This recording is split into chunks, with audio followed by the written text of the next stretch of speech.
May dalawang uri ng virtue. Una ay ang mga intellectual na virtue. Ito ay ang virtue na may kinalaman sa isip ng tao.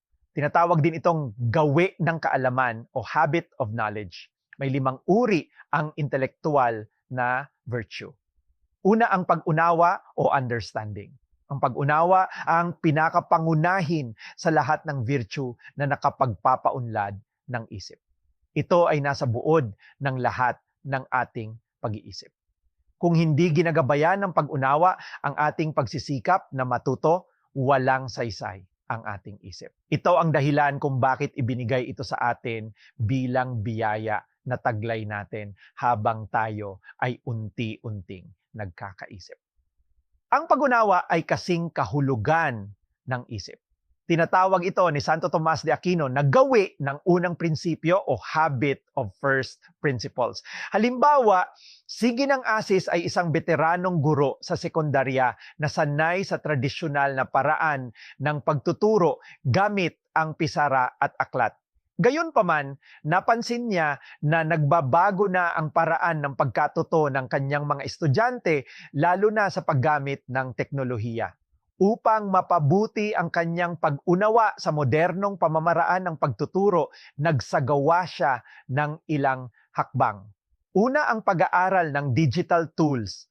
Sumali siya sa isang webinar tungkol sa paggamit ng Learning Management Systems o LMS tulad ng Google Classroom at Canva para sa mas interaktibong klase. Siya rin ay nakikipagtulungan sa mas batang guro. Humingi siya ng tulong sa kanyang mas nakababatang kasamahan upang matutunan ang paggamit ng online assessment tools tulad ng Kahoot at Quizizz. Sa pamamagitan ng kanyang pagsisikap, hindi lamang niya napaunlad ang kanyang kaalaman sa teknolohiya, kundi naipakita rin niya sa kanyang mga estudyante ang halaga ng patuloy na pagkatuto sa kabila ng mabilis na pagbabago ng panahon. Ang ikalawang uri ng intelektual na virtue ay ang agham o science. Ito ay sistematikong kalipunan ng mga tiyak at tunay na kaalaman na bunga ng pagsasaliksik at pagpapatunay. Halimbawa, si Ginoong Rivera ay isang guro sa agham sa isang pampublikong mataas na paaralan. Napansin niya na patuloy na nagbabago ang mga kaalaman sa agham dahil sa mga bagong tuklas at teknolohiya. Upang mapaunlad ang kanyang kaalaman sa kabila ng komplikadong mga hamon sa kasalukuyang panahon, ginawa niya ang sumusunod na hakbang. Nakikipagtulungan siya sa ibang eksperto. Nakipag-ugnayan siya sa isang propesor mula sa isang universidad upang matuto pa tungkol sa mga bagong eksperimento sa larangan ng physics at chemistry. Sa pamamagitan ng kanyang patuloy na pag-aaral at pagsasasanay, naipakita ni G. Rivera na ang isang guro ay dapat laging bukas sa pagbabago at patuloy na pinapahusay ang kanyang kaalaman upang mas epektibong maipaliwanag ang agham sa kanyang mga estudyante. Ang ikatlong uri ng intelektual na virtue ay ang karunungan o wisdom. Masasabi lamang na naaabot na ng kaisipan ng tao ang kanyang kaganapan kung ito ay nagamit sa paggabay ng virtue ng karunungan. Ito ang pinakawagas na uri ng kaalaman. Ito ang pinakahuling layunin ng lahat ng kaalaman ng tao at itinuturing na agham ng mga agham. Sinabi ni Santo Tomas de Aquino, napakaraming sangay ng siyensya at napakarami ng mga bagay na maaring malaman ng tao, ngunit nag-iisa lamang ang karunungan. Ang karunungan ang nagtuturo sa tao upang humusga ng tama at gawin ang mga bagay na mabuti ayon sa kaniyang kaalaman at pag-unawa. Ito ang nagtutulak sa tao upang maunawaan ang bunga o kalalabasan o consequence ng lahat ng pananalita at kilos bago ito sabihin at isagawa. Halimbawa, si Ginang de la Cruz ay isang gurong may mahigit 10 taon ng karanasan sa pagtuturo. Sa kabila ng kanyang malawak na kaalaman, napagtanto niyang hindi sapat ang talino lamang, kailangan din ng karunungan o wisdom upang epektibong magabayan ang kanyang mga estudyante sa hamon ng makabagong panahon. Upang mapalalim ang kanyang karunungan, ginawa niya ang mga sumusunod: pakikinig at pag-unawa sa estudyante, pagninilay at patuloy na pagkatuto, pakikisalamuha sa iba't ibang tao at pagtanggap ng pagbabago. Sa pamamagitan ng mga hakbang na ito, hindi lamang siya naging mas mahusay na guro, kundi naging isang mas maunawain, matiyaga at makabuluhang gabay sa kanyang mga estudyante at kapwa-guro. Ang kanyang karunungan ay hindi lamang nagmumula sa kanyang kaalaman, kundi sa kanyang kakayahang umangkop, umunawa at magbigay ng inspirasyon sa iba. Ang ikaapat na uri ng intelektual na virtue ay ang maingat na paghuhusga o prudence sa wikang Ingles. Ang mga virtues na natalakay ay may natatanging layunin na pagyamanin ang isip sa pamamagitan ng impormasyon na kinalap upang makaalam. Ang maingat na paghuhusga ay isang uri ng kaalaman na ang layunin ay labas sa isip lamang ng tao. Taglay natin ito hindi lamang upang tayo ay makaalam, kundi upang mailapat ang anumang nakalap na karunungan sa kilos. Ito ay may layuning sabihin sa ating sarili kung paano kumilos ng tama o wasto. Ang maingat na paghuhusga ang nagbibigay liwanag at gumagabay sa lahat ng ating mabuting asal o ugali. Sinasabi nga na sa tunay na esensya ng buhay, mas mahalaga ang maging mabuti kaysa maging malusog, mayaman at matalino. Ito ang pinakamahalaga at pinakamakabuluhan sa lahat ng mga intelektual na virtue, kaya tinatawag itong practical na karunungan o practical wisdom. Halimbawa, si Ginoong Hernandez ay isang guro sa senior high school na madalas humarap sa mahahalagang desisyon tungkol sa kanyang mga estudyante. Dahil sa mabilis na pagbabago ng teknolohiya, kultura at mga suliraning panlipunan, nais niyang paunlarin ang kanyang kakayahang gumawa ng maingat at makatarungang paghuhusga. Upang magawa ito, isinagawa niya ang sumusunod na hakbang: pagkalap ng wastong impormasyon. Bago gumawa ng desisyon tungkol sa isang estudyanteng nahuli sa pandaraya sa pagsusulit, tinitiyak muna niyang marinig ang panig ng mag-aaral, tingnan ang ebidensya at kumonsulta sa iba pang guro upang makuha ang buong larawan ng sitwasyon. Dahil sa kanyang maingat na paghuhusga, nagawa ni Ginoong Hernandez na maging patas at makatao sa kanyang mga desisyon na nagresulta sa mas epektibong pagtuturo at mas matibay na ugnayan sa kanyang mga estudyante. Ang ikalima at huling uri ng intelektual na virtue ay ang sining o art. Kung ang maingat na paghusga ay wastong paghusga tungkol sa mga bagay na dapat isagawa, ang sining ay tamang kaalaman tungkol sa mga bagay na dapat gawin. Kung ang maingat na paghuhusga ay nagtuturo sa atin ng tamang asal, ang sining ang nagtuturo sa atin upang lumikha sa tamang pamamaraan. Ang sining ay paglikha, ito ay bunga ng katuwiran. Anuman ang nabuo sa isip ay inilalapat sa paglikha ng bagay. Ang sining ay maaaring gamitin sa paglikha ng anumang may ganda, katulad ng obra ng isang pintor, awit ng isang kompositor at tula ng isang makata. Ito rin ay maaaring gamitin sa paglikha ng mga bagay na may kapakinabangan, tulad ng pagtatayo ng mga bahay, gusali, tulay, daan at marami pang iba. Ngunit anumang likhang sining ay dapat na naisagawa ng maayos at puno ng kasanayan.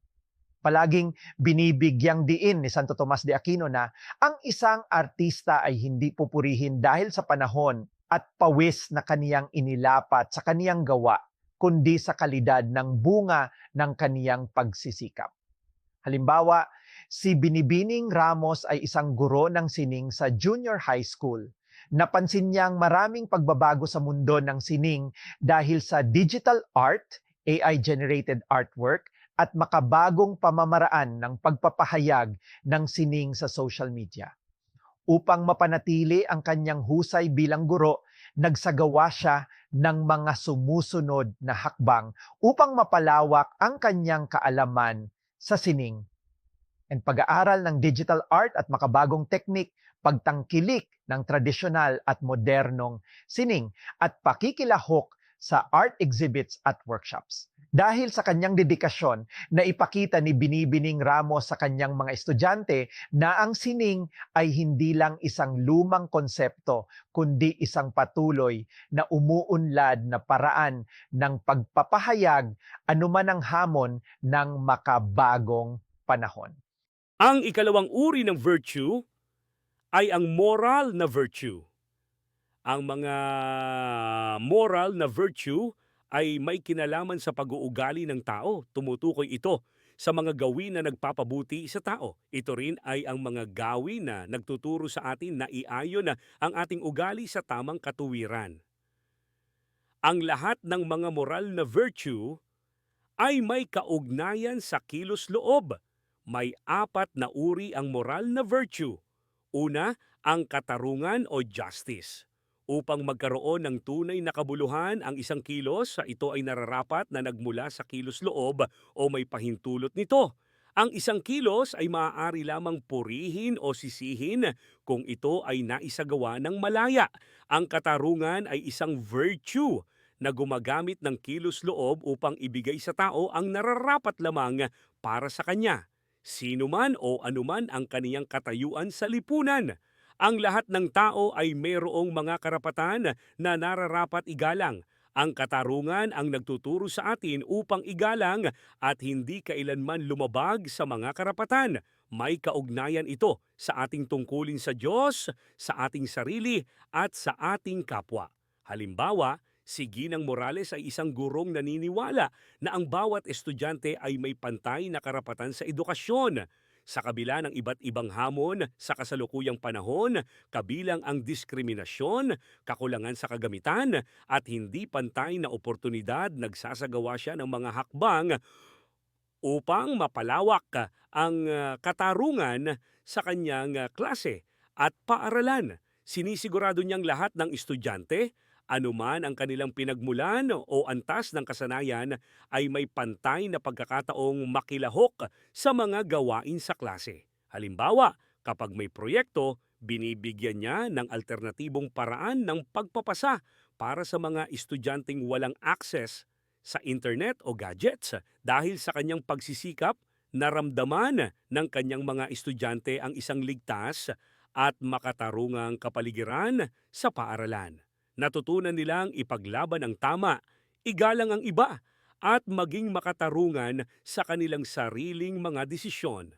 Sa ganitong paraan, ipinakita ni Ginang Morales na ang katarungan ay hindi lamang isang konsepto, kundi isang adhikain na maaaring maisakatuparan kahit sa simpleng silid-aralan. Ang ikalawang uri ng moral na virtue ay ang pagtitimpi o temperance or moderation.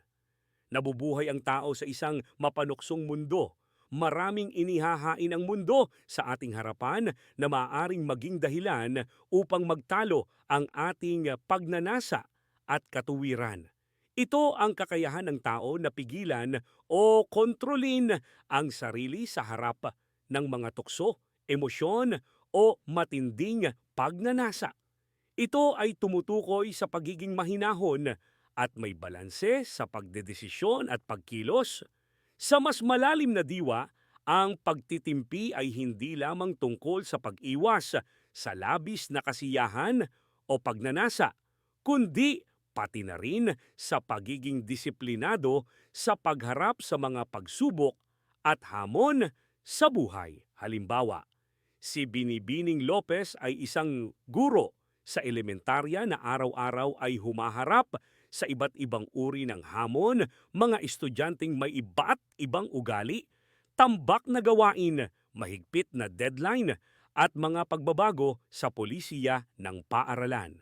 Sa gitna ng lahat ng ito, sinisikap niyang kontrolin ang emosyon sa sitna ng stress. Naglalaan siya ng 10 hanggang 15 minutong tahimik na oras upang magnilay.